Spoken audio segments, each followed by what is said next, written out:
وناخذ الجانب الفني بعدين بنروح للجانب التحكيمي للكابتن فوده. بس انا بسال ابو فهد حاجه، تستاهل الضجه اللي على المباراه هذه؟ التعليقات اللي نسمعها في السوشيال ميديا يتكلمون عن مباراه فيها اخطاء، كان فيها اخطاء كبيره؟ في اخطاء يا ابو بدر. الحكم لم يعلن عن مخالفات صحيحه وصريحه في منتصف الملعب واتت منها اهداف، لكن حكم المباراه حقيقه منح اللاعبين الفرصه في احتكاكات وارتكاب مخالفات لم يعلن عنها سواء في منتصف الملعب او داخل منطقه الجزاء، وبالتالي كانت رده فعل اللاعبين زي ما شاهدنا اللي هي حصل الاحتكاك وتم فيها الطرد.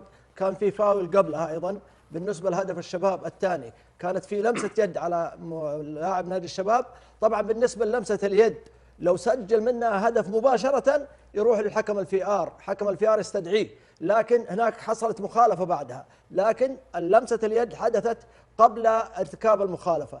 ايضا بالنسبه لميشيل وركله الجزاء اللي يمنعون حكم المباراه، حكم الفي ار انت تقول للحكم تعال شاهد الحاله اللي انا شفتها، اما انك تقول له ما فيها شيء او انه الحكم مقتنع في الحاله وانه ما يذهب الحكم الفي ار، لكن حاله كانت تستوجب انه حكم المباراه يذهب ويشاهد الحاله بنفسه، اذا اقتنع فيها تماما يحتسبها ركله جزاء، وهي ركله جزاء يجب ان تحتسب لانه في اهمال من المدافع بعد ان لعب الكره، قام بعمليه مهاجمه باهمال على قدم لاعب نادي الهلال، وهذه هي واضحه امامنا، ما يحتاج لا حتى في ار، لا تحتاج حكم الفي ار يستدعيه، لكن حكم الفي ار ما اعرف ايش اللي حصل بينهم، ممكن قال له تعال شاهد الحاله، قال له انا مقتنع فيها ان ما فيها بلنتي، لكن هنا لاحظ الان عمليه المهاجمه باهمال من قبل مدافع نادي الشباب، وركله جزاء صحيحه وصريحه في الدقيقه 52، بعدها سجل منها هدف او ارتدت الى هدف لصالح نادي الشباب. هذه بعض الاخطاء، الحكم طبق اتاحه فرصه. نعم. في حالات في منتصف الملعب كان مفترض انه يعلن عن مخالفات صريحه في منتصف الملعب اثرت على اللاعبين، حتى بالنسبه لعمليه الطرد اللي هي طرد لاعب نادي الهلال كويلار، كانت ايضا في قبل مخالفه، الحكم ادى اتاحه فرصه، لكن رده فعل لاعب نادي الهلال كانت غير مقبوله وكان طرده صحيح.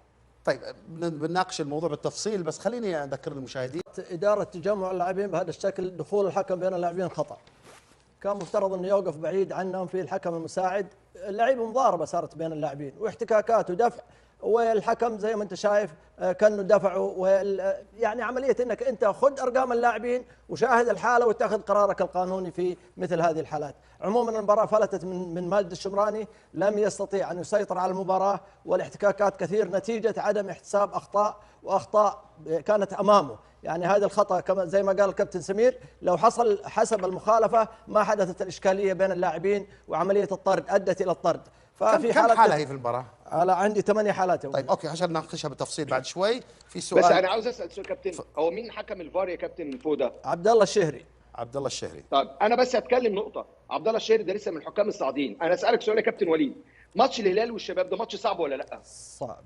طبعا صعب، طبعا ماتش مهم طبعا. وبيحدد نتيجه دوري، انت عندك في 4 فرق مستنيين النهارده المباراه، تلعب الاتحاد والنصر والهلال والشباب، أيه. تمام؟ صحيح. يعني في 4 فرق مستنيين. عبد الله الشهري طبعا حكم ان شاء الله مستقبله كويس، تفتكر لعب كام مباراه في دوري روشن؟ كام؟ هو صفاره. يعني المفروض ذا يكون على الاقل عنده 100 مباراه. عندنا 2 مباراتين كصفاره. مباراتين كصفاره يعني متعود نظري، يعني متعود نظري اكثر من عملي. أيوة. هذا زي اللي تعلم السباحه نظري. ها؟ أيوة. انت مع احترامنا وتقديرنا له يعني. بالظبط، انت ليه الواحد هيقصوا عليه وهو اصلا ما خدش فرصته في الملعب عشان يبقى في مباراه كبيره زي دي؟ لازم الحكم الفار يمكن رئيس اللجنه حب يديله فرصه يتعلم. يا كابتن لا بص ما تعلمش في الولعه، ما تعلمش في ماتش، انا ما اديلكش طياره واقول لك تعالى اركب طياره وتعالى وصلني. اوكي يا كابتن سمير، اغلب الحكام عندنا للاسف خبراتهم قليله وموهبه ما لا توجد عندهم موهبه، وتكلمت كثير انا بالنسبه لموضوع الحكم السعودي انه مفترض انه يكون عنده خبره، عنده موهبه، والخبره لا تاتي في تكليف المباريات. ماجد الشمراني غايب عن المباريات اكثر من 4-5 اسابيع، ما شاهدناه في الملعب، تيجي تحطه في مباراة الشباب والهلال وتحط معاه مساعدين مين؟ تحط معاه بليغ آل رمضان، يعني في تسلل 6 يارده هو متقدم اللاعبين واعلن عنه في الدقيقة تقريبا في الدقيقة 96. بس بنشوف الحالات ابو فهد، لازم نناقشها بالتفصيل. خلينا نروح للدكتور سلطان، والله بدي اساله ما لحقنا. مشاهد على الهاشتاج سؤال لطيف لمحمد فوده، ليه صار كذا؟ هل نعتبره شيء طبيعي بوجود الفار؟ لا مو طبيعي. سؤال مدفون هذا، ها؟ المدفون زي المضبي. عموما بالنسبة حكم الفي ار حقيقة خبرة ضعيفة ومباراة كبيرة، ولكن هذا اللي حصل في المباراة، ونناقشه إن شاء الله في الحالات التحكيمية إن شاء الله. أبو مهند يقول أنمار الحيلي فاهمها من بدري وقالها، يعني رجع دافع 7-8 مليون ليه يا جل؟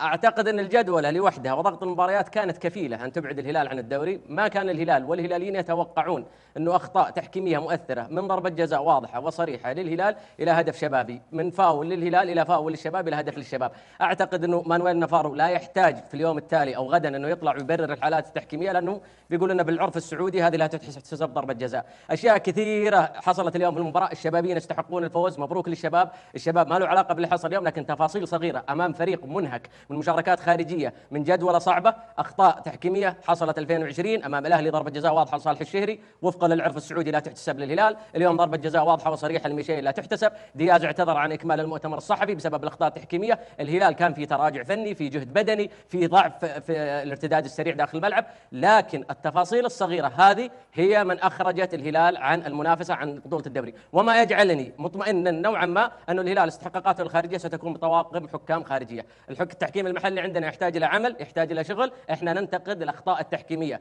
اليوم المباراة هذه شاهدتها قنوات عالمية كثيرة، أنا ما أدري وش تبرير مانويل نافارو للقنوات العالمية لضربة جزاء ميشيل. الأستاذ فهد المفرج المدير التنفيذي لفريق الهلال مع مراسلنا إبراهيم الخريف. تصور اليوم مباراة كان فيها أحداث، كل شاهد المباراة، ما تحتاج أحد يوضح أكثر مما حصل يعني أثناء المباراة. أنا فقط عندي تساؤلين. الهدف الأول يتسجل من نادي الشباب كان في لقطة بلنتي، كان واضح جليا. حكم الفار أتصور ما استدعى الحكم، أنا سألت الحكم قال ما حد استدعاني. أتصور اليوم ممكن هو برنامج أو هذا معمول فيه بالنسبة للحكام الفار، أنهم هم متواجدين اليوم في أرض الملعب، متواجدين في مقر مركز الفار.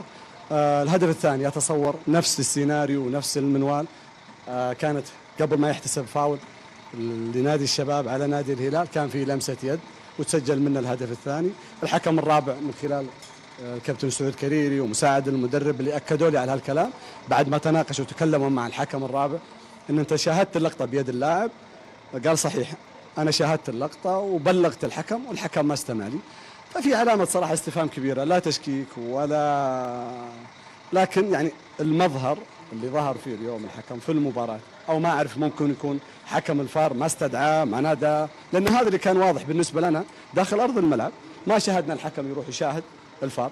فتصوروا اليوم سيناريو اللي صار في المباراة خارج الأمور الفنية اللي مدرب هو مسؤول يتحدث فيها، يعني كان فيه أتصور يعني ما أدري ايش اسميها صراحة، ولكن يعني أمر صراحة كان بالنسبة لنا جدا مزعج، وكان يعني كأن هناك يعني شيء بعاد هلال عن منافسة صراحة. كيف الشفهي؟ وش الشفهي؟ لقطة لا مش حديث لا ما في لا ما هي حديث. أنا ما دار بيني بين الحكم الرابع، أي مش أنا اللي تكلم مع الكابتن سعود ومساعد المدرب. خليني أرجع للهدف الأول. هل الحكم راح شاهد الفار؟ هل الحكم الفار استدعاه والحكم ما استجاب؟ هل حكم الفار